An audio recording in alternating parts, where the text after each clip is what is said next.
hari abawita umujyi w'ahazaza, abandi bakawita paradizo bitewe n'ubwiza bwihariye bw'uyu mujyi butaboneka ahandi hose ku mugabane wa Afurika. Tekereza umujyi uzuzura utwaye arenga tiriyoni na miliyoni 200 z'amashiringi ya Kenya, bizawugira umujyi wa mbere uhenze kuruta indi yose yubatse ku butaka bwirabura. Mbega uzaba uri ku kigero nk'ik'imijyi ikomeye mu isi yiberamo ibyamamare n'abahirwe bajejeta ifaranga nka Beverly Hills yo muri Leta Zunze Ubumwe za Amerika, n'indi mijyi yuje ubwiza butagira ingano nka Amsterdam yo mu Buholandi, Seoul yo muri Korea y'Epfo, Tokyo mu Buyapani ndetse n'imijyi ikomeye yo muri Singapore. Aha turi bahita Konza Smart City, umujyi ugezweho uri kubakwa ku butaka bwa Kenya, akaba ari wo mushinga wa mbere uhenze mu mateka yose ya Kenya kuva yahabwa ubwigenge. Ubyumve neza ko uyu mujyi ugiye guhindura byinshi mu by'abazungu batekereza ku mugabane wa Afurika, bawutekereza nk'umugabane uzi inyuma mu by'ubukungu ndetse n'imyubakire igezweho. Ariko kuri iyi nshuro ikibuga kigomba kwicurika kuko benshi muri aba bazungu bazagira ngo n'umujyi wa Dubai wimukiye ku mugabane wa Afurika. Ubyumve neza ko uyu mujyi uzuzura urimo buri kimwe cyose kizawemerera kutagereranywa n'indi mijyi isanzwe, kuko hazaba hubatsemo inyubako ndende zihenze kandi nyinshi muri zo zubakanywe ibirahure bigezweho bishobora gukorerwaho iyamamaza mu buryo bw'amashusho yerekanwa ku nyubako abonwa na buri wese uri mu mujyi, ibyitwa holographic billboards, biboneka gusa mu mijyi ikomeye mu isi nka New York yo muri Leta Zunze Ubumwe za Amerika, Tokyo mu Buyapani n'ahandi, ariko hake cyane habarirwa ku ntoki. Muri iki kiganiro turatemberana mu mujyi w'icyerekezo wa Konza, urimo udushya n'ikoranabuhanga bigomba kuzatumiza muri imwe mu mijyi ya mbere mu bwiza n'ikoranabuhanga ku rwego rw'isi yose. Muhaye ikaze mu isi ifaranga rivuga ijwi riranguruye kuruta andi majwi. Iki ni ikiganiro Business Chat mukurikira kuri BTN TV. Ndi Aime Christian. Ikaze.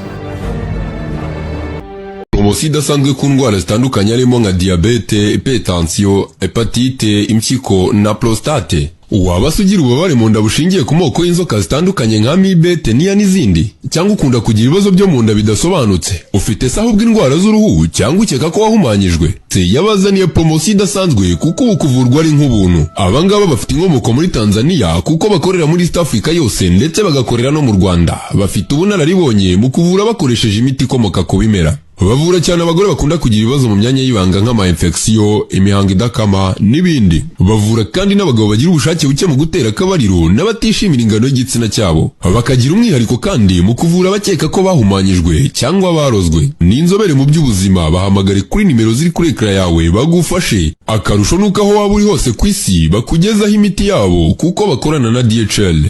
Aho ni waba ararembejwe n'abajura, wikeka y'inyatsi ku buryo ntacyo ukora ngo kiguhire. Mufitanye amakimbirane mu muryango, ukeka ko umugabo cyangwa umugore wawe yaba aguca inyuma, nuhirwa mu rukundo, wabuze umukunzi cyangwa urubyaro, naho utageze waka kazi ariko warakabuze burundu. Igisubizo cy'ibi byose ni Muganga Ruti, ushyira iherezo ku bibazo byajujubiza ubuzima bwawe. Muganga Ruti atanga umuti ugarura ibyibwe, agatanga umuti urinda abajura burundu, umuti ugaragaza abagabo n'abagore bacana inyuma, agashyira igitinyiro ku muntu cyangwa ikintu runaka, agakiza burundu inyatsi n'ibijyanye nazo, agatanga igihano ku wahemukiye undi. Ndetse uyu muganga anatanga umuti ku bakobwa babuze abagabo n'umuti ku babuze urubyaro, agatanga umuti ku babuze akazi burundu, akanavura burundu amarozi y'amoko yose. Muganga Ruti agukoraho rikaka aho waba uri hose mu isi. Icyo usabwa ni ukumuhamagara cyangwa ukamwandikira kuri nimero uri kubona muri screen yawe.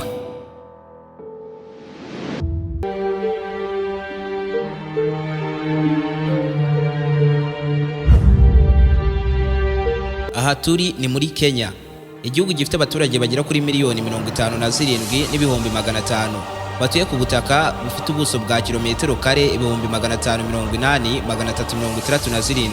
Bikigira rero igihugu cya karindwi gituye n'abaturage benshi ku mugabane wa Afurika, kikanaza ku mwanya wa karindwi nanone mu bihugu bikize kuri uyu mugabane kuko gifite umusaruro mbumbe wa miliyari 120 z'amadolari ya Leta Zunze Ubumwe za Amerika, ariko kikaza ku mwanya wa mbere kuri iyi ngingo muri Afurika y'Iburasirazuba. Aha rero niho dusanga umujyi utuye n'abantu benshi kuruta ahandi hose mu karere ka Afurika y'Iburasirazuba. Umujyi wa Nairobi ukaba umurwa mukuru w'iki gihugu, utuyemo n'abaturage bagera kuri 4,500,000. Aha hakanaba umujyi wa Mombasa wa kabiri mu bunini n'iterambere muri Kenya, wo rero ukaba utuyemo n'abagera kuri 1,200,000.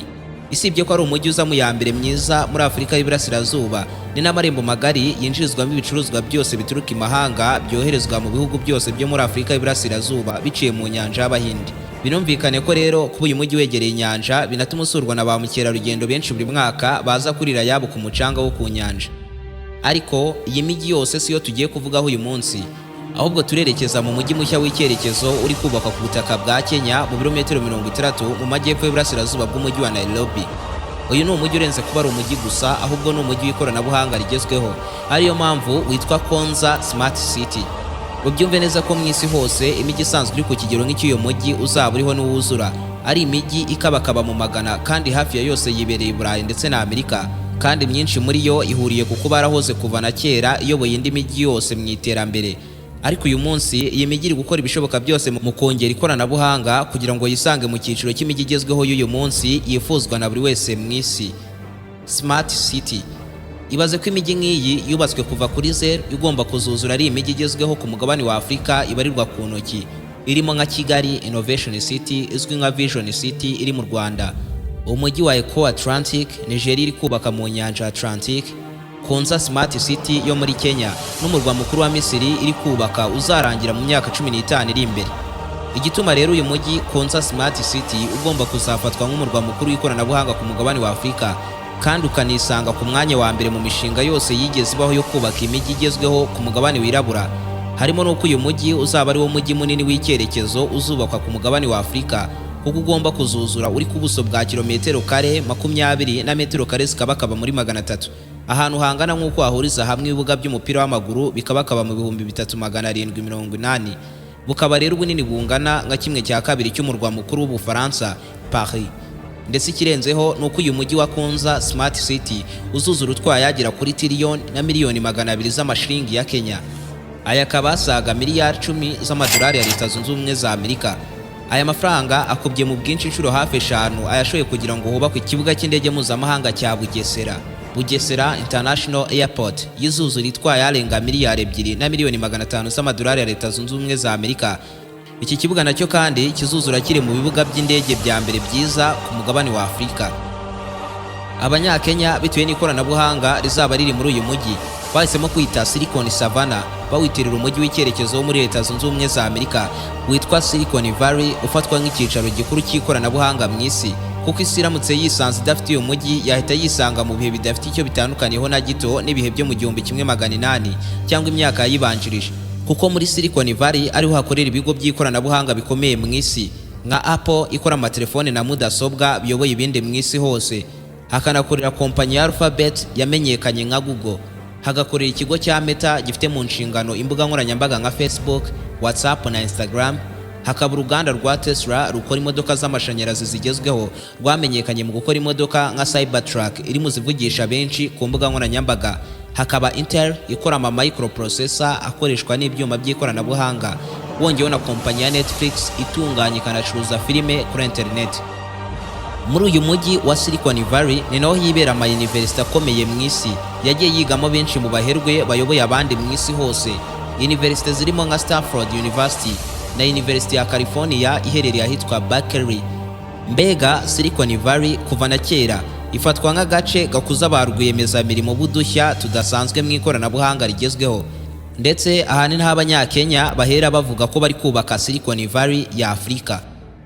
Konza Smart City ikigira umujyi uri smart nuko wubatse mu buryo bw'ikoranabuhanga rya IoT, Internet of Things, aho ibikoresho byose byo mu rugo cyangwa ku kazi, ibinyabiziga, imashini zigiye zitandukanye n'ibindi byinshi bihurizwa hamwe ku bugenzuzi bwa internet mu koroshya iyakira, ikusanya n'isakazamakuru.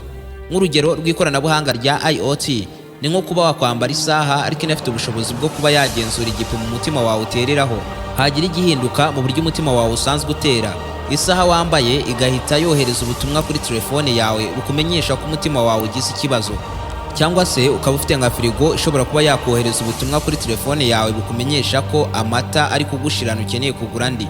Nibyo byitwa IoT, Internet of Things, aho buri kimwe cyose kiba kiri smart, gifite ubushobozi bwisumbuye ubw'ibindi bikora bimwe. Kuba rero umujyi nka Konza ushingiye kuri iri koranabuhanga bivuze ko muri uwo mujyi uba wubakanye ibyumviro by'ikoranabuhanga, sensors bishyirwa kuri feruje zo ku mihanda ku buryo izo feruje zishobora gushyiraho urumuri ruhagarika ibinyabiziga mu gihe cyose hari umuntu cyangwa abantu bakeneye kwambuka, cyangwa se igashyiraho urumuri rwemerera imodoka gutambuka mu gihe hari ikibazo cya ambutiyaje ikabije.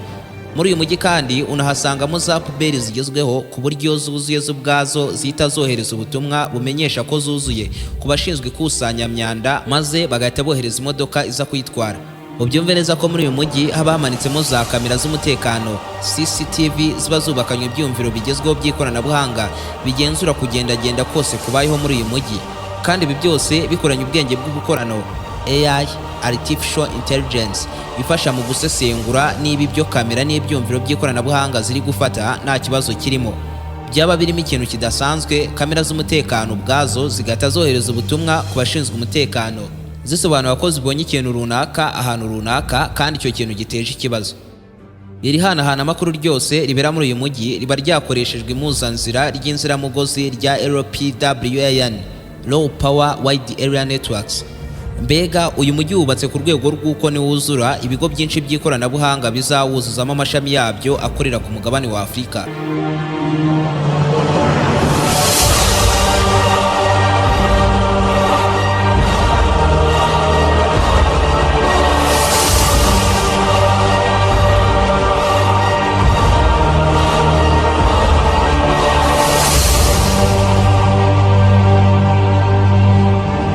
Bimwe mu byarangiye rero kubakwa mu byapanzwe byose ko bizubakwa muri uyu mushinga harimo imihanda igezweho, inzira zisakaza amazi n'izisakaza ingufu z'amashanyarazi muri uyu mujyi, wongeyeho inyubako ya Konza Complex igeretse inshuro 9 izashyirwamo ibiro by'ubuyobozi bw'uyu mujyi, hakabamo University ya Kenya ya Open University of Kenya ndetse n'indi university yubatswe na Kenya ku bufatanye na Korea y'Epfo, Kenya Advanced Institute of Science and Technology, zose zizafungura imiryango mu minsi iri imbere.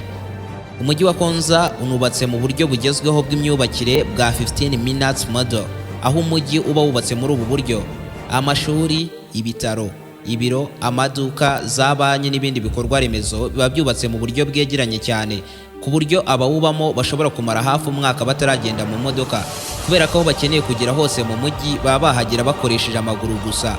Byose bakeneye biba bibegereye ku rwego rw'uko ukenera kugenda mu modoka aba agiye gukora urugendo rurerure ruva nko muri uyu mujyi yerekeza ahandi hantu runaka ariko hanze y'uyu mujyi. Ibi rero bifasha mu kugabanya imyuka ihumanye isohorwa na moteri z'ibinyabiziga, bituma baba muri uyu mujyi babaho bahumeka umwuka mwiza udafite ingaruka mbi ku buzima bwabo. Ubyumve neza ko n'amashanyarazi yose azacanira uyu mujyi azaba akomoka ku mirasire y'izuba, ndetse n'imihanda yose izaba iri muri uyu mujyi. Ku ruhande hazagenda hubakwa imihanda yihariye y'abanyamaguru mu kwirinda akajagari ko mu mihanda. Uyu ni umujyi uzaba urimo imihanda igezweho, inyubako nk'iyo mu mijyi y'Iburayi ndetse na Amerika. Aha kandi hakazanubakwa stade y'icyerekezo izajya yakira abantu 60,000, izaba iri muri stade zubatse mu buryo bugezweho ku mugabane wa Afurika ndetse no mu isi muri rusange. Gusa nubwo ataratangazwa ku mugaragaro akayabo k'amafaranga azashorwa mu kubaka iyi stade, bivugwa ko izuzura itwaye arenga miliyoni 250 z'amadolari ya Leta Zunze Ubumwe za Amerika, cyangwa arenga ayo ngayo bitewe n'uko izubakwa mu mujyi mwiza w'icyerekezo.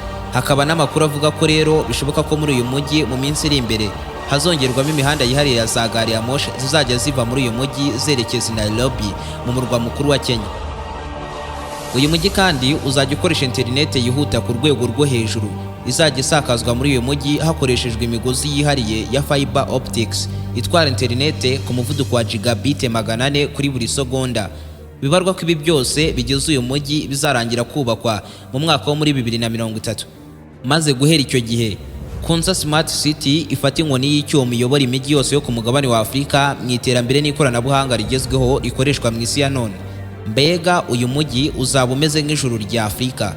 Ni naha dusoreje ikiganiro cya none, ariko ibyijwi ry'ifaranga rivuga riranguriye kuruta andi yose nirigarukira mu mujyi wa Konza Smart City. Ariyo mpamvu udakwiye kuzacikwa n'ikiganiro cy'ubutaha. Iyi yari Business Chat kuri BTN TV. Nari Aime Christian. Nawe ubutaha.